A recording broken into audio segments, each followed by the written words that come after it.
어쩌다가 목장을 2번 넣어가지고 그 목장 지금 사랑하는가 봐요. 오늘은 헌신 예배가 없습니다. 예수님의 사역 이 같은 제목으로 같이 은혜를 나누도록 하겠습니다.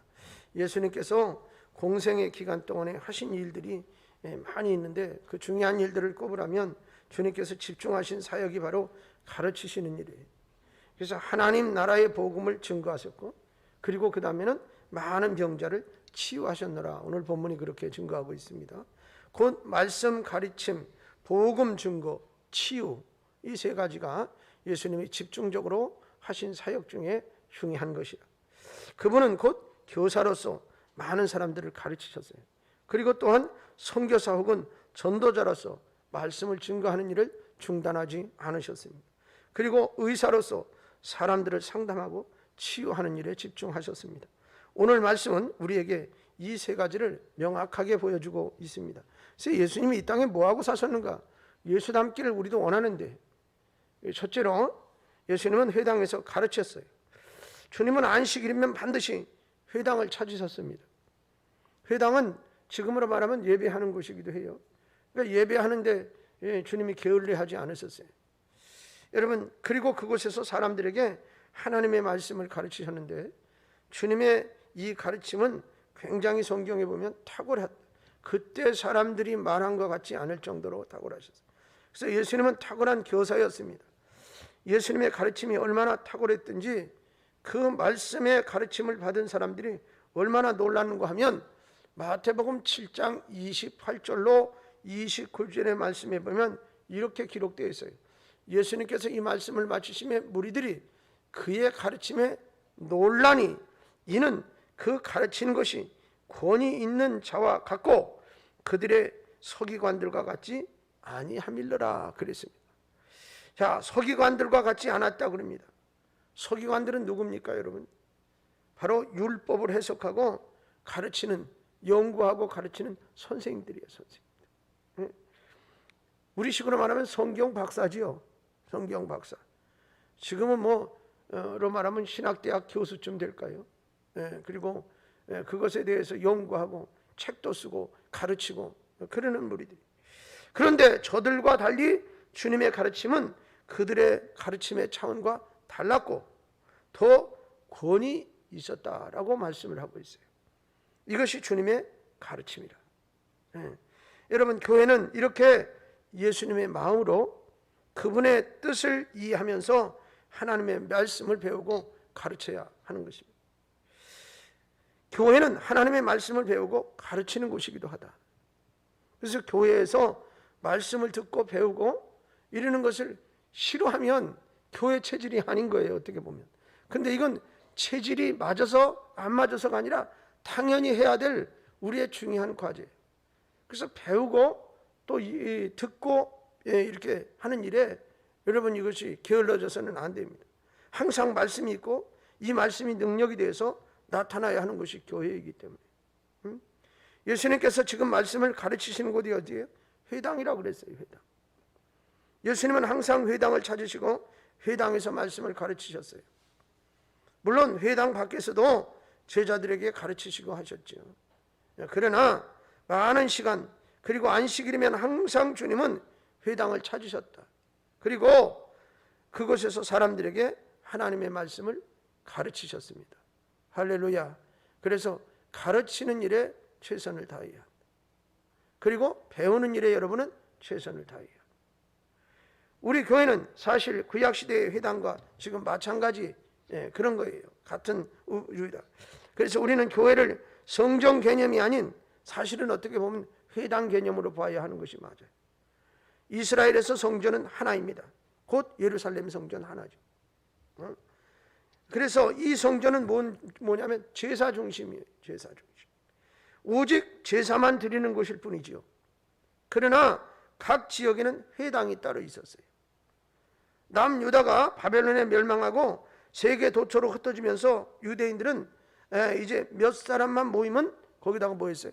회당을 지었어요. 그리고 그곳에서 기도하고 예배하고 강연하고 자녀를 교육하고 결혼식도 하고 재판도 하고, 교회가 그들의 삶의 중심이에요, 중심. 근데 이 회당이 그렇단 말이에요. 여러분, 회당이 다양한 목적으로 사용되어졌던 것을 볼 수가 있어요. 그러니까는 오히려 구약의 성전보다는 회당이 지금 교회하고 같은 흐름이에요. 그러니까 여기서 뭐예요? 예배드리고 강연도 하고 아이들도 가르치고 결혼식도 하고, 여기 다 교회에서 하잖아요. 그러니까 곧 회당은 저들의 일상생활의 기반이면서 중심이었습니다. 중심. 신앙생활의 다른 말로 말하면 센터예요. 여러분, 안식일에는 당연히 사람들이 이곳에 모여서 예배하면서 말씀을 배우고 또 가르쳤습니다. 회당에서는 대체적으로 이렇게 되었더라고요. 먼저 기도하고, 그리고 율법과 예언서를 낭독한 후에 강연이 쭉 이루어졌어요. 그리고 회당장인 이 당회장이 인정하는 사람이면 누구나 강연을 할 수 있는 기회가 주어졌고, 강연 후 질문도 하고 이렇게 질의응답도 하고 토의도 하고 이런 것들이 자연스럽게 이루어졌다고 그래요. 그렇기 때문에 주님께서는 자연스럽게 회당에서 말씀을 가르치실 수 있었던 거지요. 왜 그러냐면 뭐 정해진 누군가만 해야 된다 그러면 예수님 못 하실 수도 있어요. 그런데 이제 이 회당장이나 누가 가능하다 허락을 득하면 누구든지 그런 기회를 얻었어요. 자, 그렇기 때문에 주님께서 자연스럽게 이런 일을 하셨어요. 교회에서도 바로 이것이 잘 되어져야 한다. 잘 되어져. 그러니까 말씀을 배우고 가르치는 일, 이것이 활발해야 교회로서의 온전한 기능을 발휘할 수 있는 것이다. 여러분, 그러니까 설교를 듣거나 또 뭐 성경 공부를 하거나 이런 데 빠져서는 안 돼요. 열심을 내셔야 되는 것인 줄로 믿습니다. 두 번째로 예수님은 천국 복음을 전파하셨습니다.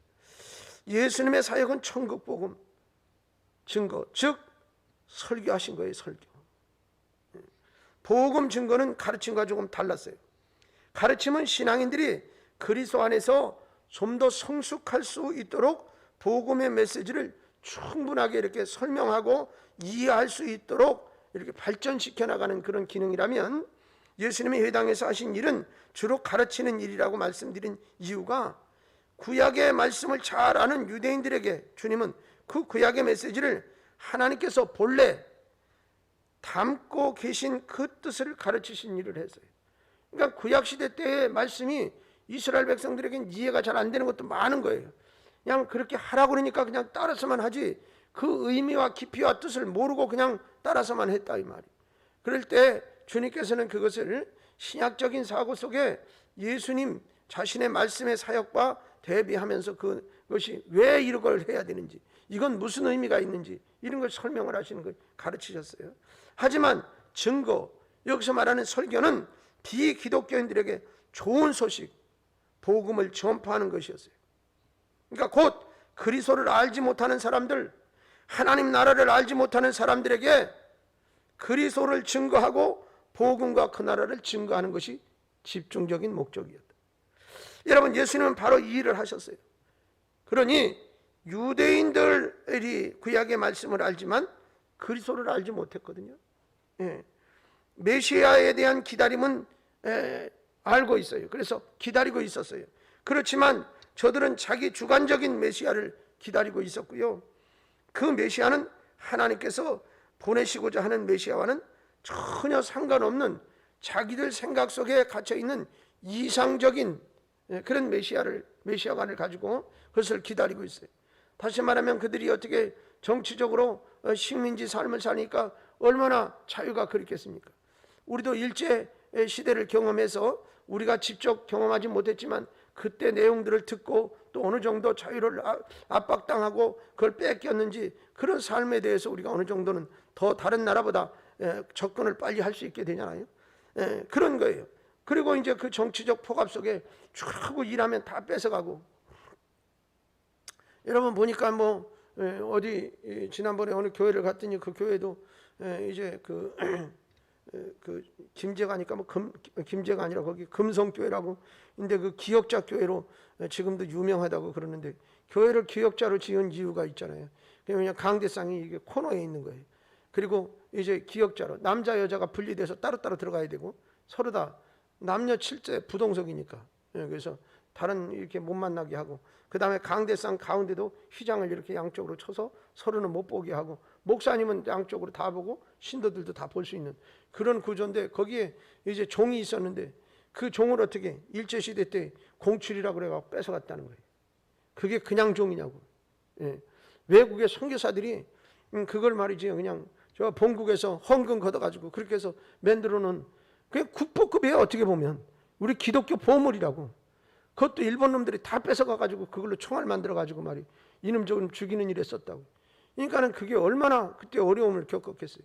그리고서는 뭐야, 그런 거 안 내놓으면 그렇고 신사 참배하고 예배 드리지 말라고 그러고, 예. 그 예배 드리고 가면 모두 붙들어가고, 예. 막 그냥 고문하고 두드려 패고 심지어는 죽기도 하고, 이런 과정들을 우리가 겪었단 말이죠. 그러니까는 지금 이 사람들도 보이지 않게 그런 여러 가지 핍박을 겪고 있으니까 그것을 해방시켜줄 사람을 메시아로 기대하는 거예요. 그러니까 나라를 독립시켜주고 나라를 좀 강하게 만들어가지고, 그래서 다른 강한 나라한테 핍박받고 그냥 이렇게 괄시받는 것을 이제 탈피하면 좋겠다라는 그런 생각. 그 다음에 그때 당시에는 이제 먹고 사는 문제도 얼마나 급박합니까?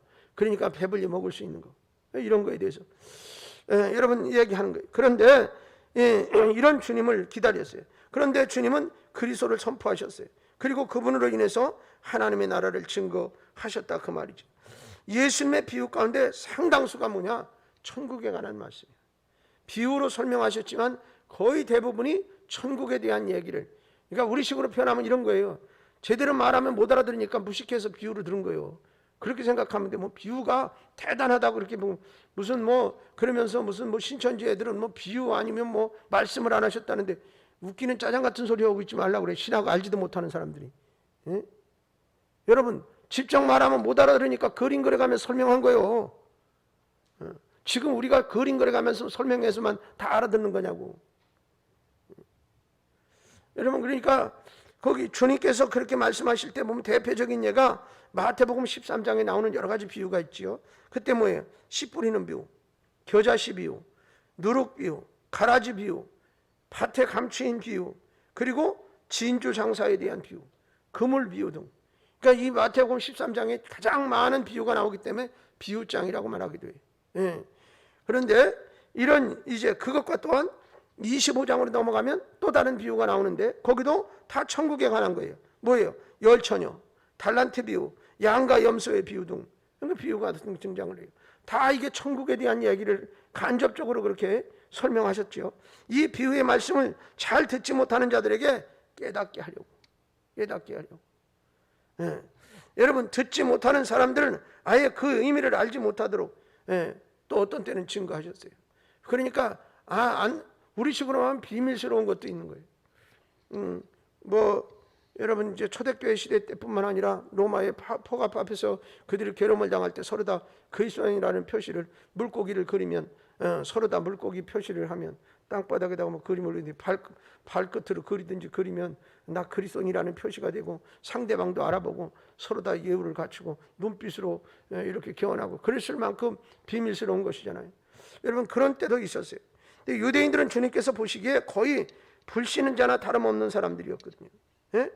그래서 비기독교인들과 거의 마찬가지를 할 수 있겠죠.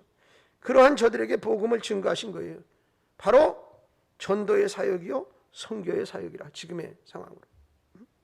여러분 교회 안에서도 바로 이 복음 증거는 쉬지 말고 계속되어야 할 큰 숙제인 것입니다. 여러분 하나님의 말씀은 먼저 이제 설교자를 통해서 선포되어져야 하고, 그래서 매 주일이면 강단에서 설교를 하고 있는 겁니다. 이게 중요한 것들.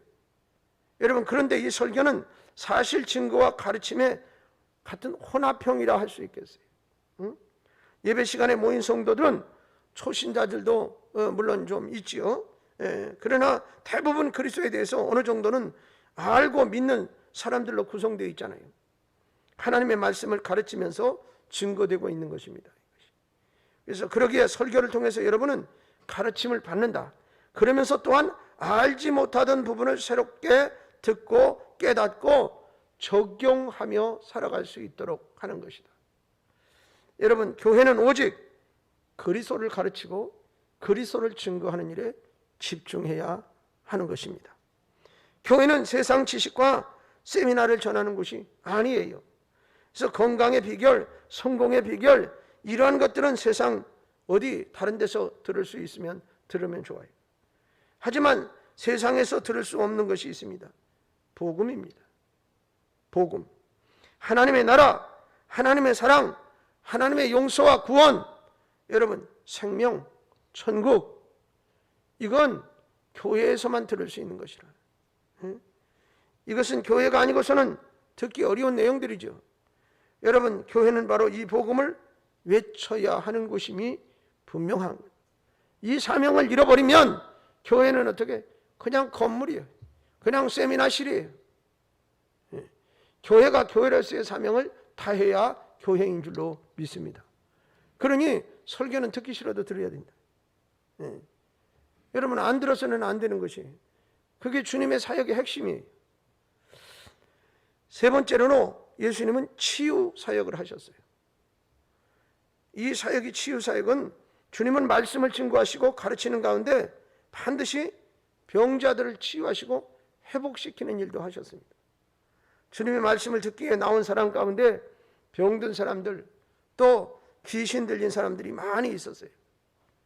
주님은 그들을 그냥 버려두지 않으시고 불쌍히 여기시고 긍휼히 여기시고 사랑의 마음으로 치유해 주신 줄로 믿습니다. 할렐루야. 주님은 그들을 버려두지 않으셨어요. 주님의 이 치유 사역은 아주 매우 중요한 의미가 담겨 있습니다. 이것은 단지 당신의 능력을 나타내고 그 능력을 보여주기 위해서 그런 것이 아니에요. 여기에는 먼저 주님의 사랑이 담겨 있습니다. 사랑. 긍휼하심 그 자체가 바로 치유 사역의 핵심이라 할 수 있겠어요. 주님은 백성들에 대한 긍휼한 마음을 가지고 계셔서, 즉 목자 없는 무리들 같아서 저들을 불쌍히 여기셨다라고 마태복음 9장 36절은 가르쳐 말씀하고 계시거든요. 무리를 보시고 불쌍히 여기시니 이는 그들이 목자 없이 양과 같이 고생하며 기진함이라. 여러분, 이렇게 생각을 하셨어요. 그러니까 환자들에 대해서도 불쌍히 여기는 마음으로 그들을 바라보셨고 찾아오는 사람들을 그래서 치유해 주셨는데, 이것이 주님의 긍휼의 모습, 긍휼의 사역이라. 그리고 두 번째는 하나님의 형상을 회복시키고자 하는 마음이 있으셨어요. 여러분, 사실 질병의 원인은 엄밀히 말해서 그때 유대 시대의 사고로 말하면 죄로 인한 거예요. 죄로. 그때 사고로. 그런데 지금은 그렇지 않지요. 뭐 환경 오염으로, 바이러스로 인해서 육체를 잘 관리하지 못해서, 또 그것뿐만 아니라 자타에 의한 사고로 뭐 여러 가지 원인들이 존재합니다. 그래서 우리가 병에 걸리기도 하고 그러지 않습니까? 근데 요즘에는 환경의 영향이 가장 많을 수 있어요. 왜 그러냐면 그만큼 이 환경이 좋지 않은 곳에, 여러분 우리가 잘 몰라서 그렇지 뭐 맨날 이렇게 보면 뭐 환경판 같은 거 보면 뭐 미세먼지가 몇 프로니 어쩌고 저쩌는데 눈에 보이지도 않잖아요.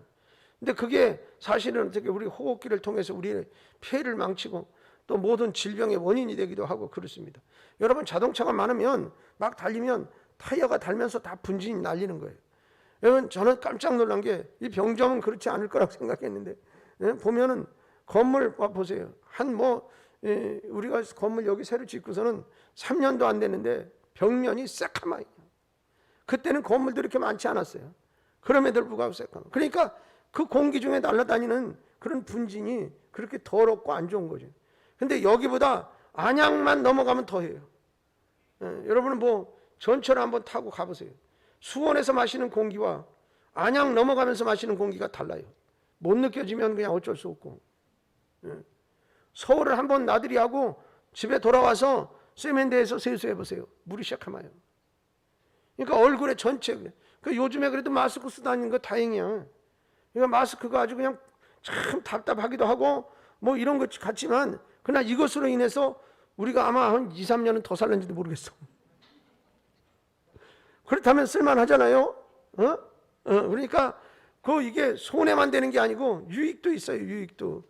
오늘 뭐 누가 뭐 하나 줘서 여기다 꼈더니 말하는데도 편하고 좋구만. 이게 진작 이런 거 있으면 좀 가르쳐 주지.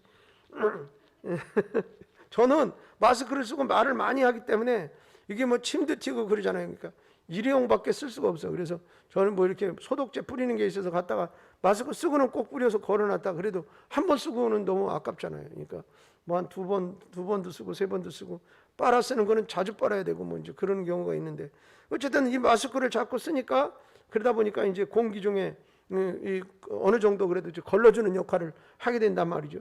그래서 건강을 유지하게 되고 이렇게 돼. 환경적인 요인이 많아요. 어떤 분이 그런 얘기를 해요. 우리 교인 중에 있었어요. 자기 아버지가 담배를 피우셨다는 거예요. 근데 5년 됐대 끊은지. 건강검진을 가가지고 수치를 계산하는데 담배 니코틴 그게 몸에 5년이 지났는데도 30%가 남았대요. 이해되시나요? 여자들이 담배 피면 자기 자식 바보 만드는 거예요. 100%예요. 100%. 아시겠어요? 근데도 뭐 그냥 자랑스럽게 그렇게 그러는지 몰라. 그러면서 자식은 또 끔찍이 사랑한다고. 그건 끔찍이 사랑하는 게 아니에요. 요새는 애를 그냥 낳을 수가 없어요. 아이를 낳기 위해서 몸을 만들어야 돼. 아시겠어요? 건강을 컨트롤해서 최상의 면역력이 올라갈 때까지 기다렸다 아이를 만들어야 된다. 그런 세상이 됐어요. 그러니까 뭐 이렇게 쉽게 얘기해서 환경적으로 뭐 영양제도 먹고 자기 운동도 열심히 하고 그래서 이 몸 관리를 한 다음에 아이를 낳아야 그런 세상이 됐다고 그렇게 힘들어요. 그러니까 여러분 이제 뭐냐면 환경 살기는 좋아졌는데 질병은 더 많이 생긴 것은 이런 환경적인 요인 때문에. 누구 때문에? 우리가 다 저지른 일이에요. 우리는 막 이렇게 반복되는 삶을 사는 것 같으면서도 그런 굴레에서 벗어나지 못하고 사는 게 세상이라. 보세요. 응? 편하려고 굴 뚫고 뭐 하려고 뭐 하고 뭐 다 우리가 만들어서 문명의 이기를 즐기지만 그것 때문에 손해나는 일도 엄청나게 많은 거잖아요. 그런 현상이에요. 여러분 1인당 우리나라 인구 한 사람당 1억씩 빚을 졌어요.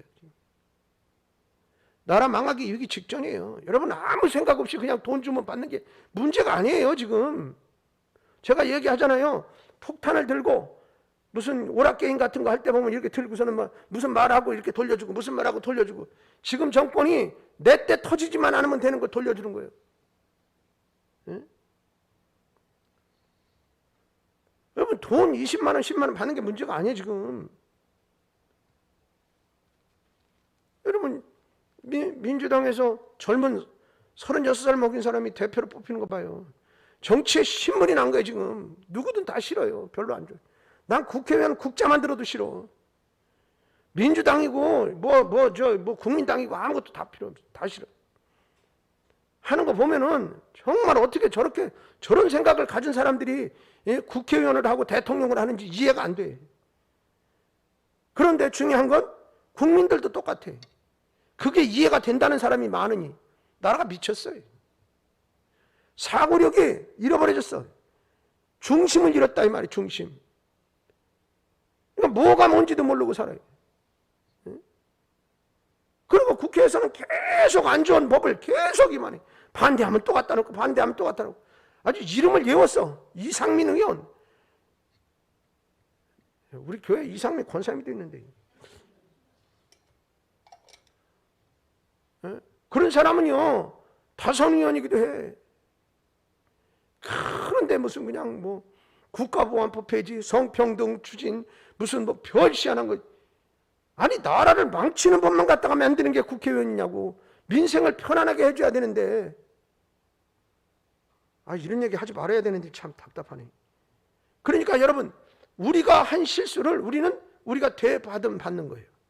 우리가 그런 국회의원 뽑았으니까 그런 거고요. 그런 대통령 지명했으니까 그런 거고요. 그 다음에 우리가 환경을 그만큼 그렇게 나쁘게 만들었으니까 우리가 받는 거예요. 예. 여러분 아이가 하나 태어나면 1억 빚지고 태어나는 거라고. 1억 있어요? 나는 1억 빚지면 난 죽을 때까지 못 갚으나 지금. 그러니까 이걸 어떻게 하는 거예요? 내 후손에게 그냥 물려주고 죽는 거예요. 미래가 깝깝하지요. 예? 여러분 선진국 같은 나라가 남미 이런 나라가 그런 것 때문에 부도 나가지고 나라가 꼴딱 망하는 경우 금방이에요. 사랑하는 여러분, 그래서 이 하나님의 사랑하심의 섭리가 예수님의 마음속에 그대로 계시기 때문에 그래서 그걸 긍휼히 여기시고 불쌍히 여기시고 이런 마음으로 치유의 사역도 같이 나타나게 되어진 것인데, 여러분, 그러나 이 모든 것의 근본적인 원인은 어떻게? 죄로 인한 거예요. 다시 말하면 우리가 그만큼 타락해서, 응? 죄로 타락했기에 세상이 부패하고, 그 다음에 뭐가 부패해? 마음이 부패하고 육신이 부패하게 되고 질서가 무너지고 그리고 병들게 돼요. 여러분, 제일 병의 원인은 스트레스야. 그 다음에 두 번째는 환경적인 요인, 이런 것들이에요. 그러니까는 여러분, 지금의 삶이 녹록하지가 않은 것은 스트레스를 안 받고 살 수 없을 만큼 답답한 환경들이 우리에게 만들어지고 있고, 또 그 다음에 어떻게 환경이 녹록하지가 않아요. 그러니까는 누가 그래, 산에서 아니면 들에서 뭘 뜯어먹잖아요. 근데 그것도 믿을 수가 없을 만큼 지금 환경이 그만큼 척박해졌어요. 그러니까 거기에 좋은 것도 있지만 독도 들었어. 여러분, 수산물을 저는 엄청 좋아하는데 이걸 먹어서 유익이 있는가 없는가, 지금은 그거 사람은 못 먹어요. 일본 바다가 우리 바다고 그 바다가 저 바다지 뭐 떨어졌어? 물이 그냥 한 군데 가만히 이렇게 여기는 이렇게 모여 있고 여기는 이렇게 모여 있나? 이놈의 물이 그냥 폭풍이 와가지고 그냥 확 뒤집어지면 그냥 빨리빨리 움직이고 늦게 움직이고. 여러분, 일본 고기가 우리나라에 안 오네? 거기다가 뭐 밑에다가 뭐 다 저 경계 수역 쳐가지고 넘어오면 여권 제시해야 돼? 수천 킬로 떨어진 어디서 베링해에서 우리나라로 해리를 타고 물고기가 왔다 갔다 하고, 산란을 어디서 하고, 연어는 수천 킬로를 갔다가 와가지고 또 산란하고, 뭐 다 그렇게 도는 거예요. 그러니까 우리는 어떻게 플라스틱으로 된 그런 거, 물고기가 먹은 거 우리가 또 죄수서 먹고, 그러니 그렇다고 해서 그거를 무슨 약품에다 담가가지고 다 뭐 이렇게 그냥 DNA 뭐 이런 거 이렇게 분리해가지고 그것만 먹을 그게 뭐, 그러면 알약만 먹고 살아야 되는데, 알약. 앞으로 그렇게 될지도 모르겠어요. 미래 세계에는 뭐 이것저것 주워 먹어. 그냥 알약 하나 딱 먹고 하루 딱 영양 다 돼가지고 그냥 버티고 그냥 살면, 우주식처럼 말이죠. 뭐 어떻게 먹든. 여러분, 그만큼 우리 환경이 녹록하지 않은데, 이것들이 뭐냐? 원인을 다 분석해 올라가면 죄로 인한 것이다. 그래서 우리가 어떻게 타락했어요. 세상이 부패하고 우리의 마음이 부패하고. 그래서 사실은 어떻게 보면 남을 좀 배려하고 또 이런 마음들도 점점 식어져 가고 있고요. 만일 에덴에서의 범죄가 없었다면 질병도 없었을 것이라고. 죄로 인해 죽음이 왔고 그 죽음의 과정에 질병이 존재했어요. 그래서 몸이 아프거나 시련을 당하게 되면 죄로 인한 것이든 아니면 환경에 의한 것이든 누구나 뭐 해야 돼? 회개해야 되고. 마음이 어려운 이제 이유가 여기에 있는 것이라. 여러분, 그러니까 환경 파괴도 우리가 했어요. 또 에덴에서 범죄함으로 말미암아 죄가 들어온 것도 우리의 잘못 때문이라. 그러니까는 병이 들면 우리는 우리를 돌이켜보고 회개하는 일을 먼저 해야 한다라는 것이죠. 여러분, 주님은 환자들을 치유하시면서 이것의 회복을 선포하셨는데, 여러분 보세요. 18년 동안 귀신 들려 꼬부라져 허리를 펴지도 못하는 여인을 보시고 주님께서 그에게 안수하여 고쳐주십니다. 그것을 본 회당장이 많은 날 중에 왜 안식일 날 병 고치셨느냐 그러면서 책망을 하지요. 그것은 유대의 안식일법을 위반한 죄목에 해당하기 때문에 그렇습니다. 여러분, 그때 주님께서 말씀을 뭐라고 하셨느냐? 같이 한번 읽어볼게요. 누가복음 13장 16절 말씀을 같이 읽겠습니다. 시작.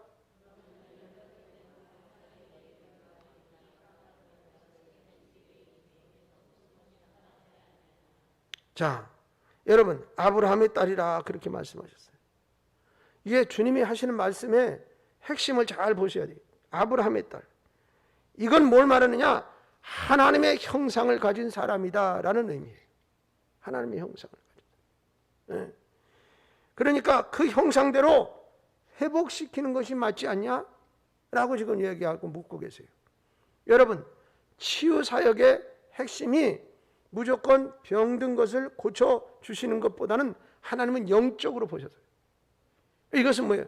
하나님의 형상을 회복하시는 거예요. 회복하는 거예요. 여러분, 그래서 세 번째는 하나님 나라의 실체를 또한 보여주는 것입니다. 여러분, 여기 하나님 나라의 복음을 이제 증거하시면서 그러면서 하나님 나라의 복음을 증거하시면서 주님은 단지 어떤 추상적인 보이지 않는 세계를 막 이렇게 우리가 그림으로 그려서 상상하듯이 그런 모습이 아니었어요. 여러분, 그 실제를 나타내 보여주셨어요. 그것이 뭐냐?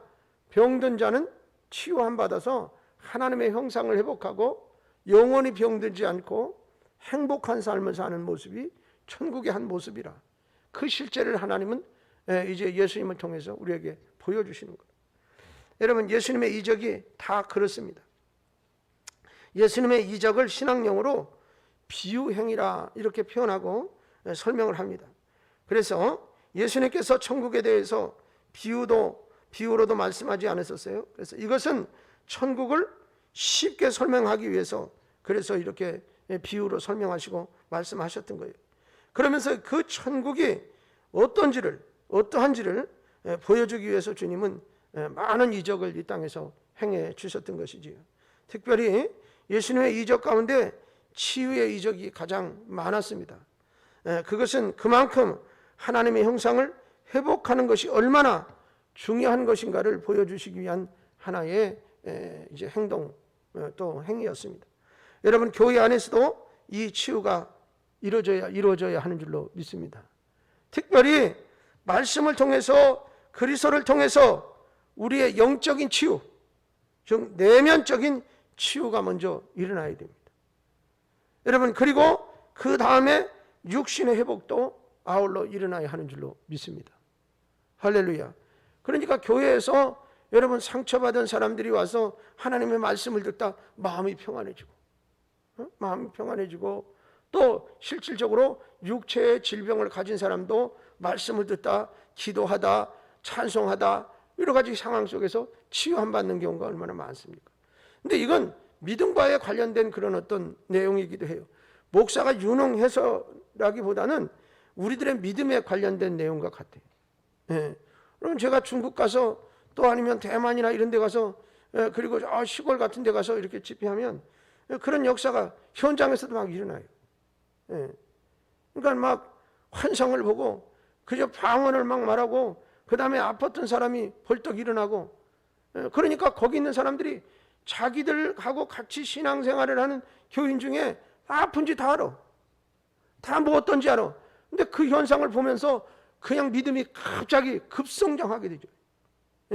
그러니까는 아직까지 그렇게 복음화가 그냥 강력하게 일어나지 않는 그런 나라나 이렇게 이제 또 뭐냐면 이 복음에 대해서 이렇게 자세하게 설명을 듣고 그것을 이제 말씀으로 믿음으로 이렇게 잘 되지 못한 그런 곳에서는 이와 같은 기적의 역사도 아주 필요합니다. 그래서 그 눈으로 그것을 보면서 하나님이 살아계시구나. 그러니까 더 열심히 믿을 수 있는 동력을 얻게 되기도 하고 뭐 이런 현상이 일어나요.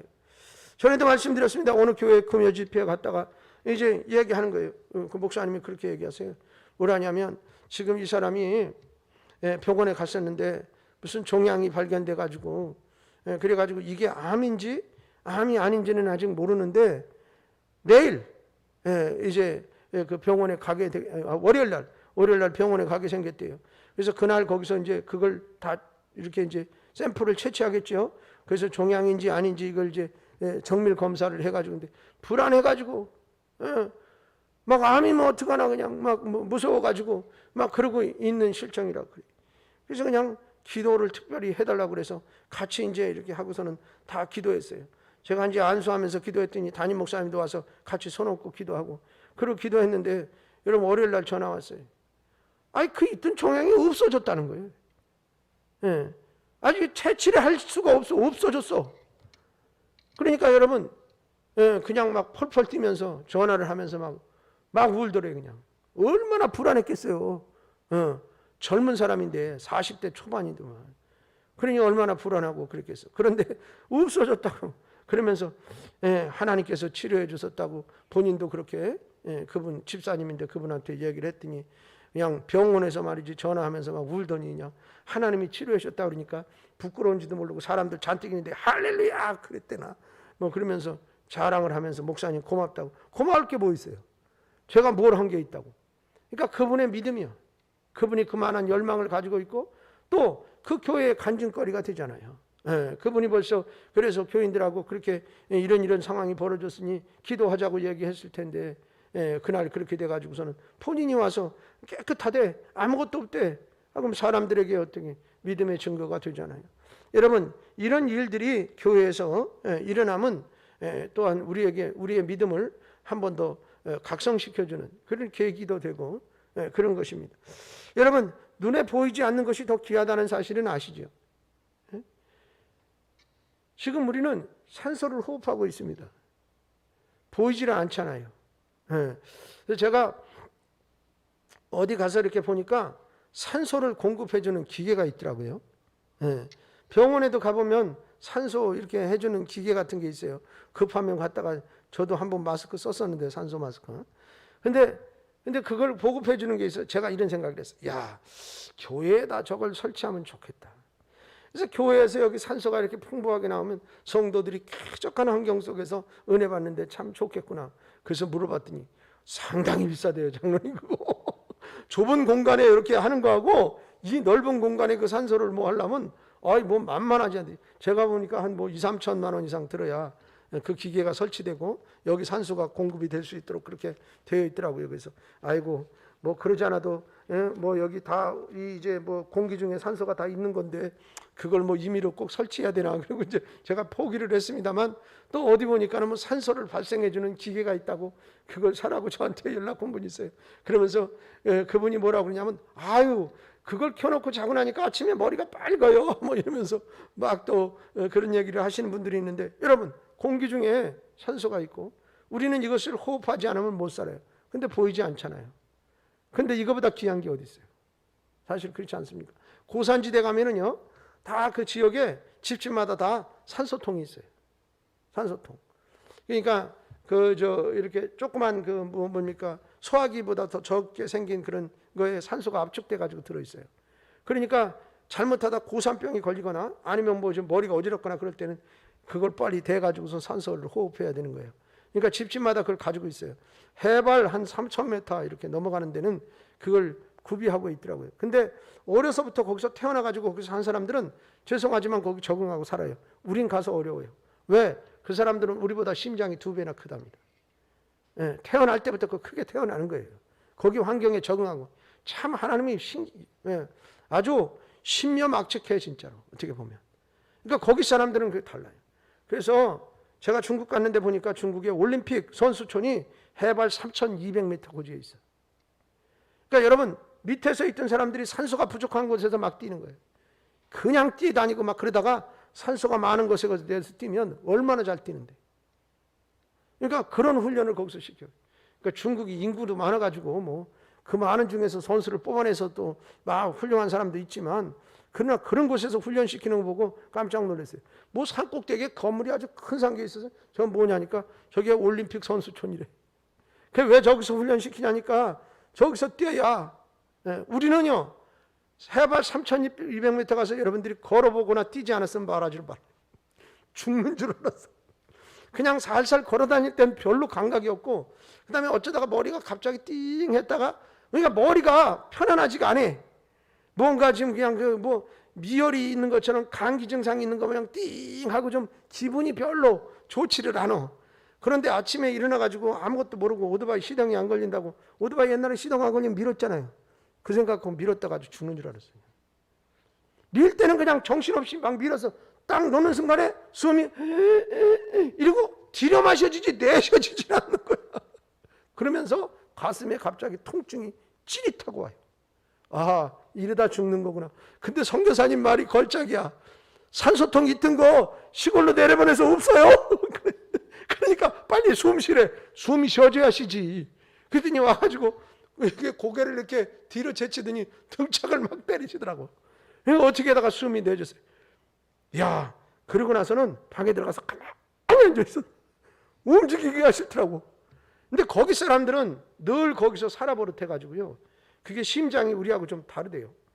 그래서 적응하고 살 수 있다 그래요. 그러니까 여러분, 공기가 없으면, 산소가 없으면 금방 죽잖아요. 근데 보이지 않아요. 하나님 보입니까? 안 보이잖아요. 어쩌면 안 보이는 게 더 중요해. 안 보이는. 여러분, 우리가 뭐 텔레비전을 보고 또 아니면 핸드폰을 쓰고 그러는데 다 지금 여기 전파가 날아다니고 안 보이잖아요. 그럼에도 불구하고 그것이 무슨 수만 가지의 데이터를 막 움직여내기도 하고 그러는 것을 볼 수가 있어요. 여러분, 그런 것처럼 우리가 눈으로 보이는 것만 중요한 게 아니다 이 말이에요. 믿음 또한 마찬가지고, 또한 성령 하나님의 역사와 능력 또한 마찬가지인 줄로 믿습니다. 그래서 여기 보니까 하나님께서 가끔은 이런 현상들을 보여주심으로 인해서 또 이 하나님의 형상을 회복하는 것이기도 하면서 우리의 믿음을 다시 한번 추스릴 수 있는 계기와 기회를 주시는 것이기도 합니다. 저는 여러분이 하나님의 말씀을 받을 때 또 그것을 위해 기도할 때 이러한 일들이 일어나기를 소망합니다. 할렐루야. 그리고 여러분이 말씀을 전하고 가르치고 기도할 때 또한 이러한 일들이 일어나기를 축원합니다. 히브리서 4장 12절 말씀을 보십시다. 같이 한번 읽겠습니다. 시작. 하나님의 말씀은 살아있고 활력이 있어 저의 날선 어떤 검보다도 예리하여 혼과 영과 및 관절과 골수를 찔러 쪼개기까지 하며 또 마음의 생각과 뜻을 판단하나니. 할렐루야. 이것이 말씀의 능력이라. 믿습니까? 그래서 이 역사가 여러분 안에 온전히 일어나기를 축원합니다. 축원합니다. 사랑하는 여러분, 오늘 우리는 주님의 세 가지 귀중한 사역에 대해서 말씀을 들었습니다. 하나님 말씀을 가르치셨고, 복음을 전파하셨고, 또 치유해 주셨어요. 이것은 모든 믿는 사람들, 교회가 해야 할 숙제라. 우리가 해야 할 숙제. 예수님이 하신 일을 우리가 이어받아서 해야 될 사명이 있어요. 그런데 이 사명됨을 감당하기 위해서 우리의 힘과 능력으로 부족하기 때문에 우리가 기도하는 거예요. 그래서 성령 하나님이 능력을 주셔야 이 일을 잘 감당할 수 있어요. 그렇기 때문에 우리는 기도하지 않을 수가 없어요. 그래서 기도가 영적인 호흡과 같은 거예요. 여러분, 이 기도를 쉬면 이 사역을 감당하는데 더 힘들어지는 거예요. 그러니 여러분, 어떻게 교회 와서 청소를 하는 것도 자꾸 돌아온다 그러고 뭐 짜증나고 그래요. 근데 기도하면서 성령이 충만하면 하나님의 몸된 성전을 청소함이 감사해서 눌러날라 찬송 소리가 나오면서 청소도 그냥 잘 된다. 응? 찬송 안 부르고 청소하기만 해봐라. 그러니까 여러분, 즐거운 마음으로 하게 될 때가 있잖아요. 어떤 때 또 그래, 가정에서 뭐 이제 주부의 역할이 표시도 안 나고 얼마나 힘들고 그렇다 그래요. 그렇잖아요. 빨래하고 돌았으면은 또 뭐 그냥 식구가 많은 집에는 아이고 뭐 빨래통이 비어 있는 날이 없을 정도로. 근데 그렇다고 해서 이걸 말이죠, 세탁기가 요즘은 옛날보다 다 커요, 사이즈가. 그러니까 뭐 한두 가지만 넣고 빨기도 없고. 그러니까는 세탁기를 두 종류잖아. 아래층 위층 해가지고 작은 거 양말 뭐 이렇게 조그만 거 모아서 빠는 세탁기가 따로 달려있는 그런 세탁기가 있을 정도잖아요. 그러니까 그렇다고 해서 이제 색깔 있는 옷도 구분해서 따로 빨아야 되고, 그 다음에 이제 뭐 흰 색깔 있는 것도 구분해서 빨아야 되고. 그게 주부는 정신없어요. 그리고서는 뭐 이렇게 청소기 한번 돌리다 그러면 차 마시려고 물 올려놨는데 다 식었어. 이게 정신없이 그렇게 하면서도 별로 표시가 안 나는데. 그런데 여러분, 그걸 짜증나. 나는 맨날 이런 것만 하고 그러면 신경질 나서 못해. 근데 저는 이런 생각을 했어요. 어느 날 교회에서도 일을 하는데 이제는 이제 그 육체적으로 좀 힘이 팽기는 거야. 좀 모자래. 사다리 한 서너 번 왔다 갔다 하다 보면 이 다리도 아프고 올라갔다가 뭐 이제 조금 뭐라 그럴까, 자신이 없다 그래야 될까? 약간 이런 것도 있고. 근데 이런 생각을 해주세요. 돈 주고도 운동하는데. 그러잖아요. 돈 주고도 운동하는데 이 일하는 걸 운동이라고 생각하자. 그럼 두 가지 효과. 일이 하나님이 기뻐하시기도 하고 또 내 육체도 건강하게 한다. 이렇게 생각하고 하니까 기분이 괜찮아지더라고. 괜찮아져요. 여러분 생각을 해봐. 그러니까 마찬가지예요. 집에서 무슨 일을 하고 어떤 일을 하더라도 이거 돈 주고 운동도 하는데 내가 이거 하는 것이 어떻게 나의 건강을 유지하는 방법이기도 하고, 또 빨래를 잘해줘서 뭐 누가 입고 가고 기분 좋게 가면 기분 좋고, 또 맛있는 반찬을 해서 먹었어요. 맛있게 잘 먹고 건강하면 건강해봐요. 돈도 덜 들어가는 거야. 응? 건강 안 하면 병원에 가서 뭐 돈 들어가야 되고 그렇잖아요. 이게 그렇게 긍정적으로 생각하면서 일을 하면 즐겁고 기분이 좋거든요. 그런 것처럼 교회 일도 마찬가지예요. 성령이 충만해서 마음에 아주 기쁨이 있는 가운데 일하면 일도 더 힘들고 기분도 좋고 뭐 일거 한 5득은 될 거예요. 그런 것처럼 우리에게 맡겨진 이 세 가지 일은 반드시 해야 될 일이에요. 안 해서는 안 되는 거예요. 여러분, 그런데 이걸 억지로 하려고 그러니까 얼마나 힘들어. 그래서 기도해야 된다. 성령 충만해야 된다. 그럴 때 이것도 기분 좋고 신나게 일할 수 있습니다. 여러분, 오늘 우리는 이 세 가지 귀중한 사역에 대해서 말씀을 나눴거든요. 그러니까 저와 여러분이 힘을 모아서 해야 할 귀중한 일이 바로 이 세 가지 사역이라. 여기서 우리가 해야 할 것이 무엇일까요? 먼저 그리스도에게 집중하는 겁니다. 아멘. 하나님 나라에 집중하십시오. 그래서 먼저 그 나라와 의를 구하고 그 안에 살아가면서 영원한 하나님 나라를 준비하는 사람이 되어야 합니다. 여러분, 제자들은 이것을 배워갔습니다. 그리고 그 삶을 세상에서 실천했습니다. 실천했어요. 여러분, 그래서 그들은 세상이 알지 못하는 평화를 마음속에 누리고 살았고 가치를 소유했으며 그 기쁨을 다른 사람에게도 나누어 주었어요. 여러분, 저는 오늘 여러분이 이 삶을 누리며 살기를 주의 이름으로 축원합니다. 제자들이 누렸던 기쁨, 제자들이 누렸던 시열, 그것 여러분들이 누리면서 살기를 바랍니다. 여러분, 그것은 뭐예요? 제자들처럼 주님이 하신 사역에 집중하면서 최선을 다하는 거예요. 그러면 그와 같은 기쁨도 우리에게 주어지고 그 기쁨이 다른 사람에게까지도 전가되어지고 나눠질 수 있음을 기억하시고, 여러분, 오늘도 복음 증거해야 할 대상이 누구인지. 그래서 어쩌면 제가 자주 묻는 질문 중에 하나가, 지금 집사님 누구 전도하고 있어요? 그러면 툭 튀어나와야 돼. 그러니까 전도라고 해서 꼭 가가지고선 끌고 끌어다가 이렇게 뭐 그거보다도 지금 내가 전도하려고 기도하는 사람, 뭐 남편일 수도 있고 자녀일 수도 있고 또 뭐 누구일 수도 있고 뭐 시댁 식구일 수도 있고 누구도 다 있잖아요. 그러니까 기도하는 사람이 있으면 이름이 자연스럽게 툭 튀어나와야 되는데 그러고 있으면 잘못 신앙생활하고 있는 거예요. 잘못. 그러니까 이 세 가지 사역은 주님이 우리에게 복음을 보이시고 하시면서 이제는 바톤 타치하듯이 탁 타치해 주시고 가셨어요. 그리고 어떻게? 니들 힘으로, 우리 힘으로 불가능하니 성령을 우리에게 선물로 주시고 가신 거예요. 이 사명을 감당하라고. 그래서 우리가 이 성령 받기 위해서 기도해야 하고, 기도하는 가운데 성령이 충만하면 이 일을 감당하면 그렇게 힘들지 않아요. 여러분, 처음에는 나가서 복음을 전하라고 그러니까 말하는 거는 다른 사람하고 얼마든지 얘기 잘하잖아요. 근데 예수 믿으라고 얘기하기가 그게 잘 안 떨어진단 말이에요. 그런데 한두 번 하다 보면 요령이 생겨서 딱 죄송해요, 관상이라고 그래서 관상만 딱 봐도 내 말을 좀 들어줄 만한 사람이 딱 보여. 그리고 의외에 아주 놀라운 은혜를 전도하면서 받아. 아주 그냥 왜 이제 왔어요? 그리고 준비돼서 그냥 쪽쪽 빨아들이는 사람이 있어. 어쩌다 그런 사람을 만나. 그러면 하나님 앞에 죄송해. 아이고, 빨리 복음을 전했어야 되는데, 우리가 이렇게 겉으로 판단할 때는 저 사람은 뭐 되면 할 것 같은 사람인데 의외로 복음을 아주 쉽게 잘 받아들이고 마치 그냥 환영하듯이 그러는 사람들도 만나고, 또 어떻게 예수 믿다가 방황하고 힘들어하는 사람, 누군가가 자기를 다시 끌어주기를 바라는 그런 사람들도 만나고, 그런 걸 보면 신기하기 이를 데가 없어요. 다시 말하면 전도하고자 하는 열망을 가지고 기도하면 하나님이 준비된 영혼을 붙여주세요. 아멘. 신기할 정도예요.